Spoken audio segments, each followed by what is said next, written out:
ঈদ সালামির ঐতিহ্যের বিবর্তন ও বেড়ে ওঠার গল্প। ঈদের সকাল মানেই এক অন্যরকম অনুভূতি। নতুন পোশাকের ঘ্রাণ, শ্যামাইয়ের মিষ্টি সুবাস আর ছোট্ট হৃদয়ে লুকিয়ে থাকা এক বিশাল অপেক্ষা, সালামি। একসময় ঈদের দিনটা শুরু হতো বড়দের সালাম করে, বাবার হাতের করকরে নতুন নোট, মায়ের স্নেহ মাখা হাসি, দাদু দাদির আদর, সবকিছু মিলিয়ে সালামি ছিল শুধু কিছু টাকা নয়, ছিল ভালোবাসার সবচেয়ে মিষ্টি প্রকাশ। ছোটবেলায় মনে হতো যত বেশি সালামি তত বেশি আনন্দ। কেউ ভাবতো আইসক্রিম কিনে খাবে, কেউ খেলনা, কেউ বা গোপনে টাকা জমিয়ে রাখতো নিজের ছোট্ট স্বপ্নের জন্য। কিন্তু সময় বদলায়।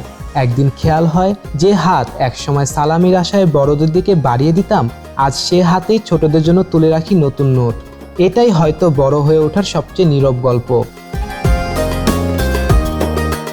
তবে বদলেছে শুধু সময় নয়, বদলেছে সালামির ধরনও। করকরে নতুন নোটের পাশাপাশি এখন জায়গা করে নিয়েছে ডিজিটাল সালামি। মোবাইল ব্যাংকিং, ই ওয়ালেট কিংবা এক ক্লিকে প্রিয়জনের কাছে পৌঁছে যাচ্ছে ঈদের ভালোবাসা। তবুও একটা জিনিস কখনো বদলায় না, সালামির অনুভূতি। কারণ এটি শুধু টাকার আদান প্রদান নয়, এটি ভালোবাসা, সম্পর্ক আর প্রজন্মের পর প্রজন্ম ধরে বয়ে চলা এক সুন্দর ঐতিহ্য।